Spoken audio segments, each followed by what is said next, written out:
Start.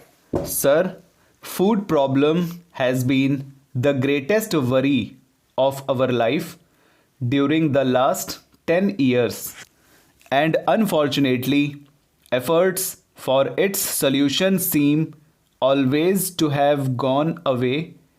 In the present state of price index, the imposition of excise duties or other increase on essential commodities has an adverse effect on the common man. Poor taxpayers talk of the income tax evasion to the extent of several hundreds crores of rupees, and they say that if the Income Tax Act were strictly and honestly administered, there would have been no need of increasing the burdens of the people of low income groups and of raising excise duties on articles which are more the needs of the poor men than of the rich classes.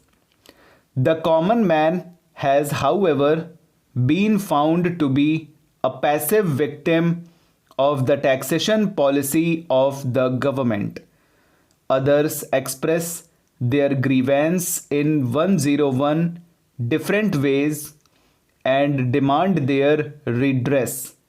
They lodge their protests on the slightest pretext to have their burdens made lighter, but the poor taxpayer takes every encroachment on his already depleted household budget without any fuss, and there is no denying the fact that indirect taxation has been increasing year by year and has been causing a great hardship to the families of low income groups.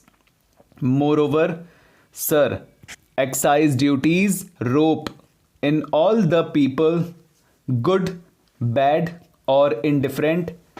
By this, I mean to say that whether the people have been benefited by the plan outlay of about rupees 900 crores a year or not, whether they have remained unaffected by the development schemes or whether their finances have worsened as a result of any such schemes, all have to pay the duty imposed along with the middleman's profits, whatever he may be disposed to charge. The Honorable Minister is said to have stated that the effect of his taxation proposals on the common man would be very marginal, and the trader's present margin of profit should absorb much of the increase. He is said to have made a similar statement on another occasion also.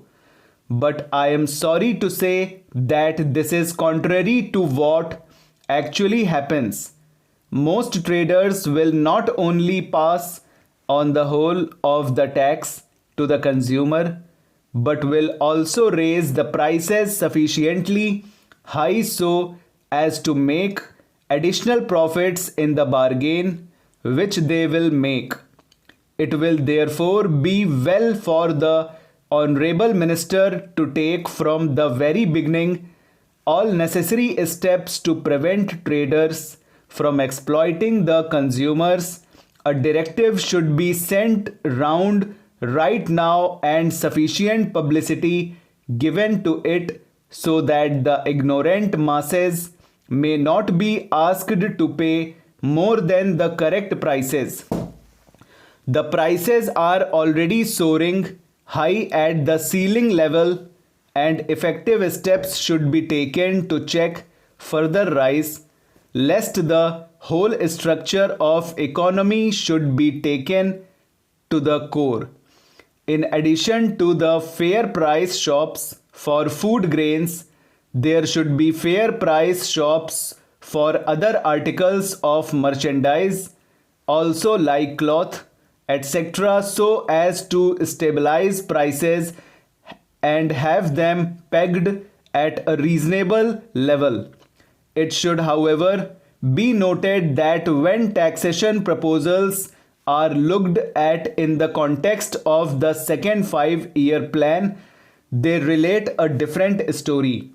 It is found that they are intended to impose an austere living on the people so as to save more for the plan. It is said that excise duties have been directed towards limiting consumption of the lower middle classes and the masses more as a measure to check inflation rather than for the purpose of augmenting revenue.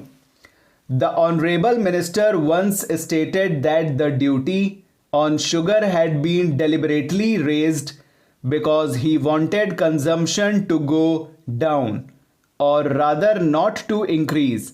He said, "I would like to freeze it at more or less the present level unless it be that as income goes up in certain sectors, they want to pay the price." The finance minister's anxiety to freeze the consumption in the absence of sufficient quantities of consumer goods to go round that section of the people whose purchasing power is increasing as a result of the plan outlay of about rupees 900 crores a year is quite understandable.